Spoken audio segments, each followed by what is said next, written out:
Ya, kali ini kita akan belajar perancangan IRD dan kardinalitas di minggu keempat semester Gasal tahun ajaran 2021-2022 untuk mata kuliah perancangan basis data. Misalkan kita memiliki soal perpustakaan sekolahku. Di sini perpustakaan sekolahku memiliki lebih dari 100 buku yang terbagi menjadi kategorinya masing-masing, yaitu textbook, novel, ensiklopedia, dongeng, dan biografi. Nah, setiap buku ditulis oleh pengarang dan setiap buku diterbitkan oleh penerbit. Siswa dapat meminjam buku. Nah, pada saat peminjaman buku, maka akan ditulis tanggal pinjam, tanggal kembali, lama meminjam ke dalam buku peminjaman. Nah, pada kesempatan ini kita diminta untuk mengembangkan atau mendesain basis data dengan notasi Entity Relationship Diagram atau IRD. Langkah-langkah yang perlu kita perhatikan pertama, tentukan entity set dan atributnya. Perhatikan bahwa setiap entity set wajib memiliki atribut kunci. Kemudian, tentukan relationship set dan atributnya bila ada. Kemudian tuliskan entity set dan relasinya, kemudian menggambarkan IRD. Setelah menggambarkan IRD, kita akan menentukan kardinalitas. Ya, pada kesempatan ini kita akan menentukan entity set dulu ya. Entity set adalah objek nyata, kumpulan objek nyata yang ada di dunia ya. Gitu. Nah, biasanya objeknya itu bisa abstrak, bisa juga konkret ya. Contoh yang konkret itu sesuatu yang bisa kita lihat, bisa kita pegang gitu ya, kira-kira seperti itu. Sedangkan yang konkret itu objek yang tidak bisa dipegang atau tidak bisa dilihat ya. Ya, pada soal di depan kita tentukan entity setnya adalah yang pertama buku. Buku ya. Kemudian yang kedua adalah kategori.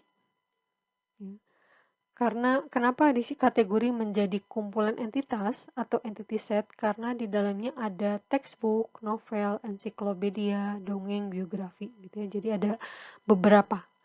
Sedangkan kalau buku kenapa menjadi entity set? Di sini kan sudah ada angka di depannya yaitu 100 ya. Sehingga kita berarti dia kumpulan entitas atau kita kenal entity set. Berikutnya di sini ada pengarang. Ya, pengarang tentu tidak satu ya, banyak. Juga penerbit itu kita tetapkan sebagai entity set. Kemudian ada siswa. Nah, siswa di sekolahku itu tentu lebih dari satu. Nah, kemudian ada entity set yang berupa objek abstrak ya. Jadi peminjaman itu adalah entity set atau entitas yang belum ada bentuknya ya, nggak ada bentuk, nggak ada, tidak bisa dilihat pakai mata, tetapi secara data ada data peminjaman. Nah, di sini dijelaskan bahwa peminjaman itu akan dicatat ke dalam buku peminjaman, sehingga di sini ada pencatatan data peminjaman. Berikutnya kita menentukan relasi. Relasi umumnya kata kerja ya, terbagi, membagi, memiliki, dimiliki kata kerja aktif atau kata kerja pasif ya, mempunyai, dipunyai, kemudian terdiri dari itu juga bisa, kemudian apa lagi ya, membeli, dibeli gitu ya, kemudian melakukan, dilakukan ya. Kira-kira itu kata kerja yang umumnya ada atau kita jadikan relasi ya. Di sini kita menetapkan beberapa relasi atau relationship set ya, kita ringkas saja menjadi relasi. Kita kasih warna biru yaitu terbagi ya. Jadi 100 buku terbagi menjadi ya, terbagi menjadi itu adalah relasi yang pertama. Kemudian di sini ada kata kerja berikutnya ditulis ya. Ini kebetulan kata kerjanya pasif. Nah, bisa ditulis atau menulis ya. Kemudian di sini ada kata kerja lagi yaitu diterbitkan atau menerbitkan gitu ya. Kemudian di sini ada kata kerja lagi yaitu meminjam. Ya, meminjam buku. Baik, kemudian kita akan menentukan entity set dan atributnya. Tadi kan kita sudah menentukan entity set itu buku, kategori, pengarang, penerbit, peminjaman, dan siswa ya. Nah, setelah menentukan entity set, nah kemudian kita tentukan atributnya. Nah, perhatikan setiap entity set wajib punya atribut kunci. Ya. Misalkan di sini untuk buku, atributnya adalah nomor, judul, jumlah, jumlah hal itu maksudnya jumlah halaman ya. Nah, nomor akan kita tetapkan sebagai atribut kunci. Berikutnya untuk entity set kategori, misalkan atributnya kode dan nama kat. Nama kat itu ya nama kategori ya, tapi kita singkat menjadi nama kat. Nah, kode di sini menjadi atribut kunci. Berikutnya pengarang, entity set pengarang, kita tetapkan atributnya ada kode P, nama P, alamat P, tanggal lahir P, dan jenis kelamin P ya, atau kita singkat JKP.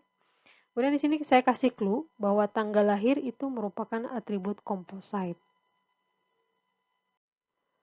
Nah, berikutnya untuk yang penerbit ya, penerbit itu kita tentukan atribut kuncinya nama pen, alamat pen, dan kode pen. Di sini kode pen kita kasih garis bawah karena merupakan atribut kunci. Kemudian saya juga berikan clue bahwa alamat pen merupakan atribut composite. Berikutnya untuk entity set peminjaman, itu ada tanggal pinjam, tanggal kembali, kode transaksi, kemudian jumlah, kemudian lama pinjam. Di sini kode transaksi akan menjadi atribut kunci. Kemudian di sini saya juga kasih clue bahwa lama pinjam itu adalah atribut derive.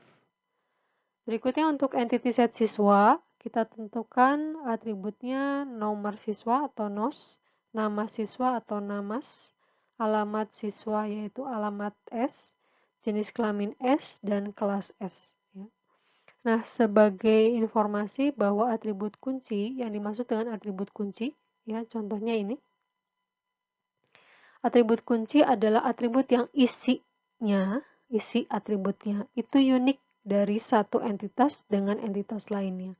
Contoh untuk satu buku dengan buku lainnya, itu pasti nomor bukunya berbeda. Ya, pasti unik. Bagaimana dengan judul? Kalau misalkan judul juga ternyata unik, ya, buku satu dengan buku lainnya, ternyata judul itu unik. Unik dalam arti tidak ada buku dengan judul yang sama, ya. Jadi satu buku judulnya pasti berbeda dengan buku lainnya. Nah, ternyata judul itu juga unik, maka kita pilih salah satu, nomor buku atau judul buku yang akan kita jadikan entity set, atribut kunci ya. Karena kedua-duanya unik kan. Nah, dalam hal ini saya memilih nomor buku atau no ya, sebagai atribut kunci. Nah, kemudian kita akan tentukan relasi dan atributnya bila ada. Ya, perhatikan di sini bahwa relasi mungkin memiliki atribut, mungkin juga tidak. Nah, sedangkan entity set itu kan wajib ada atribut ya. Setidaknya wajib ada atribut kunci. Kemudian kalau relasi itu bisa ada atribut, bisa juga tidak. Nah, relasi umumnya tidak memiliki atribut kunci ya, sehingga kalau relasi memiliki atribut, maka atributnya adalah atribut non-kunci atau non-key. Nah, berdasarkan pemaparan sebelumnya, kita tetapkan bahwa relasi itu adalah terbagi, ditulis atau menulis, diterbitkan atau menerbitkan, meminjam atau dipinjam. Tahap berikutnya kita akan menentukan entity set dengan relasi ya. Jadi yang pertama adalah buku terbagi kategori atau terbagi menjadi kategori. Jadi buku di sini entity set, terbagi ini adalah relasi, kategori adalah entity set. Ya. Jadi entity set, relasi, entity set. Yang kedua buku ditulis pengarang. Jadi buku di sini entity set, ditulis adalah relasi, pengarang adalah entity set. Kemudian buku diterbitkan penerbit. Buku di sini adalah entity set, Diterbitkan atau menerbitkan itu adalah relasi, kemudian penerbit adalah entity set. Berikutnya siswa meminjam peminjaman. Nah, di sini siswa entity set, meminjam adalah relasi, peminjaman adalah entity set. Tapi kalau kita baca ya, kita baca siswa meminjam peminjaman ini kayaknya kurang pas ya. Sehingga kata meminjam itu kita akan ganti dengan misalkan siswa melakukan peminjaman.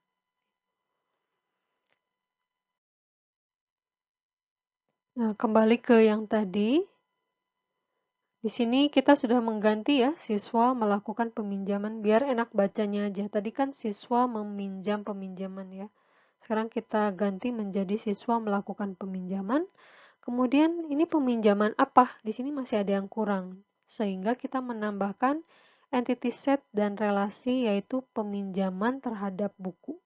Jadi kalau misalkan dibuat kalimatnya adalah siswa melakukan peminjaman terhadap buku gitu ya.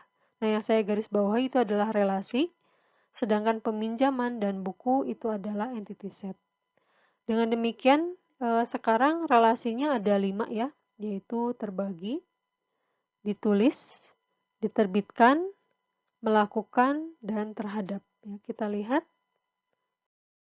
Baik, kita lihat di sini sekarang relasinya sudah diperbaiki ya, terbagi, ditulis, diterbitkan, dan melakukan, kemudian terhadap.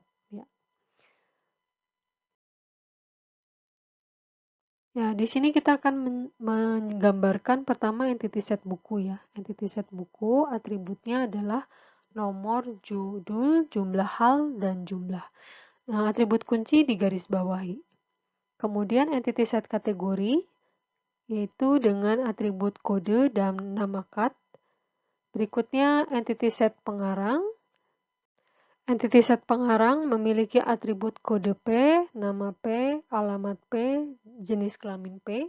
Kemudian di sini kita menggambarkan atribut komposit tanggal lahir P yang dibagi lagi menjadi hari, kemudian bulan, dan tahun.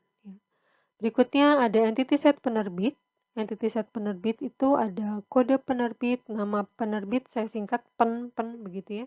Kemudian alamat pen, nah ini alamat pen juga menjadi atribut komposit karena dibagi lagi menjadi jalan dan kota. Berikutnya ada entity set peminjaman. Nah, di sini ada beberapa atribut dari entity set peminjaman. Kemudian ada atribut yang garisnya itu putus-putus, yaitu merupakan atribut derive. Atribut derive adalah atribut yang isi atributnya adalah hasil perhitungan dari atribut lain. Contohnya kalau lama pinjam itu hasil pengurangan dari tanggal kembali dikurangi tanggal pinjam. Ya, kira-kira seperti itu. Kemudian ada entity set siswa yang terdiri dari beberapa atribut. Setelah itu kita akan menggambar relasi seperti yang tadi sudah kita tuliskan sebelumnya. Pengarang menulis buku, kemudian buku terbagi kategori atau terbagi menjadi kategori.